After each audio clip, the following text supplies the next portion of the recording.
नमस्कार, welcome to another free elimination techniques practice video. यहाँ पर हमारे पास एक ज्योग्राफी का क्वेश्चन है from CDS 2026 set A question 69। ये क्वेश्चन डिस्क्रिप्टिव है एंड कॉन्सेप्चुअल क्वेश्चन है। We can observe the kind of statements that are given and question is about volcanic cones and you are suppose to identify the correct statements out of these four. तो तरीका इस type के question solve करने का क्या होता है, we read all the four statements and उनमें से जो सबसे आसान होता है वहां से स्टार्ट करते हैं and then we keep working our way out through the options. तो चारों स्टेटमेंट्स हम पढ़ेंगे। During volcanic eruptions acid lava cones are formed by highly viscous lavas. तो इसमें ये कह रहा है कि एसिड लावा कोन्स जो होते हैं वो हाईली विस्कस लावा से बनते हैं। तो जो ट्रैप इस स्टेटमेंट में बन सकता है वो है विस्कोसिटी, कि ये विस्कोसिटी हाई होती है कि लो होती है एसिड लावा कोन्स में। एसिड लावा के कोन बनते हैं ये गिवन है, this can not be disputed.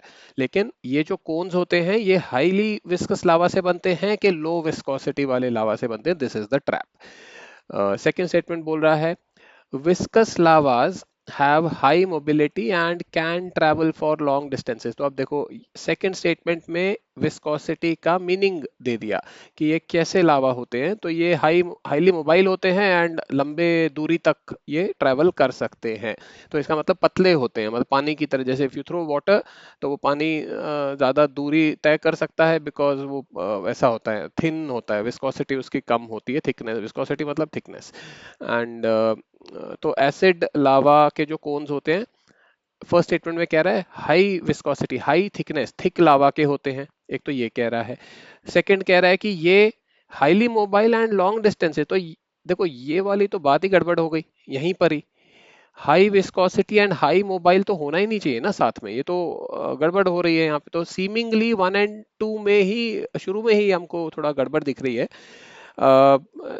हम ये नहीं कह रहे सेकंड वाला स्टेटमेंट करेक्ट है कि फॉल्स है, हम सिर्फ ये कह रहे हैं कि 1 और 2 एक साथ ट्रू नहीं होंगे क्योंकि 1 और 2 दोनों ऑपोजिट बातें बोल रहे हैं। ठीक है। थर्ड स्टेटमेंट कह रहा है acid lava result in the formation of high cones with steep slopes.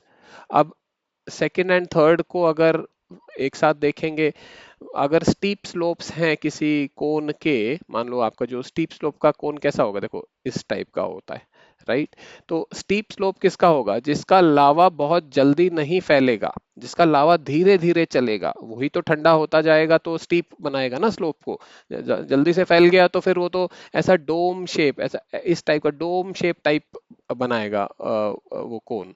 कोन या उसको डोम बोलेंगे, कोन तो बोलना ठीक नहीं है, cone is like this. Okay. And ये हमारी एनसीईआरटी की ज्योग्राफी उसमें बुक्स में भी है। If you have read your class 11th वाला बुक तो इसमें इतना दिमाग लगाने का है ही नहीं है, सीधा ज्योग्राफी तुम्हारे बुक से हो जाएगा सॉल्व, एकदम कॉन्सेप्चुअल। बट अगर हम नॉलेज के बिना करने की कोशिश करें, जो कि पॉसिबल है इस क्वेश्चन में because of the nature of these statements, वो तुमको पूरा आपस में ही एक्सप्लेनेशन दे रहा है, you can just look at these statements in conjunction with each other, तो वो सॉल्व हो सकता है। तो it's not a necessarily to be solved from book kind of question. लेकिन हाँ, अगर बेस्ट केस सिनारियो तो यही होगा कि आप अपना किताब पढ़ें, ज्योग्राफी एनसीईआरटी, एंड वहां से सॉल्व करें। ठीक है। एंड लास्ट स्टेटमेंट बोल रहा है composite cones are highest volcanic cones. अब ये बहुत फैक्चुअल स्टेटमेंट है यार, इसको तीनों स्टेटमेंट से लिंक करना बड़ा मुश्किल है, ये अलग ही स्टैंड अलोन टाइप स्टेटमेंट है। If you recall your book, इसमें फोटो के साथ दिया हुआ है कॉम्पोजिट कोन और कैल्डेरा कॉम्पोजिट कोन, सर बहुत सारे फोटोज के साथ है उसमें। तो I can recall that but I am not assuming कि आपको याद आएगा, तो इसलिए ये स्टेटमेंट को हम अभी कुछ नहीं बोल रहे हैं। ठीक है। But what is important is for your exam you must realize that ये कंटेंट आपके बुक में दिया हुआ है एकदम क्लियरली, अगर ठीक से बुक पढ़ी है, या प्रॉब्ली इवन पीवाईक्यूज में भी पूछा हो सकता है ऑलरेडी, इतना फैक्चुअल स्टेटमेंट है ये। तो you are not testing your luck with this statement, ये बहुत टेक्निकल एंड फैक्चुअल स्टेटमेंट है, तो इसमें ज्यादा एलिमिनेशन का रोल नहीं रहेगा। लेकिन हाँ, बाकी तीन स्टेटमेंट्स में हम कर सकते हैं। तो जैसे कि हमने देखा 1 और 2 एक साथ ट्रू नहीं होंगे, ठीक है, जैसे for the reason I explain. Also 2 और 3 का रिलेशन देखो, विस्कस लावा अगर highly mobile and long distances travel करेगा, मतलब पतला है, थिक नहीं है, पतला है और आसानी से फैलता है, तो हाई कोन्स तो नहीं बना सकता। तो 2 और 3 भी एक साथ ट्रू नहीं होंगे।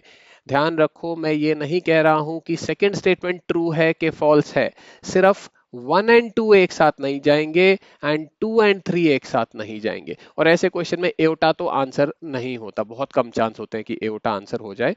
तो यहाँ पर एओटा है, एओटा तो हम हटा ही सकते हैं। एंड 1 और 2 एक साथ नहीं होंगे, 2 और 3 एक साथ नहीं होंगे। तो एक ही ऑप्शन बच रहा है, चार्ली। तो अब ये देखो, इवन इफ आपने एनसीईआरटी नहीं भी पढ़ी है, जो कि सिचुएशन होनी नहीं चाहिए, देखो गलती है तुम्हारी अगर नहीं पढ़ी है एनसीईआरटी, लेकिन फिर भी किस्मत अच्छी थी, ऐसे क्वेश्चंस में एलिमिनेशन अगर आप अपना दिमाग ठंडा रख सकते हो और प्रैक्टिस ठीक से किया है तो काफी हद तक हेल्प हो जाती है। लेकिन हाँ, ये स्टैंडर्ड फैक्ट क्वेश्चन है, इसमें अगर एलिमिनेशन हेल्प कर रहा है तो एलिमिनेशन को हम फुल मार्क्स देंगे, लेकिन अगर एलिमिनेशन यहाँ फ्लॉप मार जाता तो एलिमिनेशन का यहाँ पर वी कैन नॉट कंप्लेन कि एलिमिनेशन ने काम नहीं किया, because this was a standard fact question in the first place. ठीक है, एलिमिनेशन का ये क्वेश्चन नहीं था, तो ईटी से आंसर आ रहा है। And that is I would strongly recommend कि ठीक है, बुक्स वगैरह पढ़नी चाहिए, पीवाईक्यूज खूब बढ़िया से करना चाहिए, लेकिन एलिमिनेशन भी साथ साथ प्रैक्टिस जरूर करो।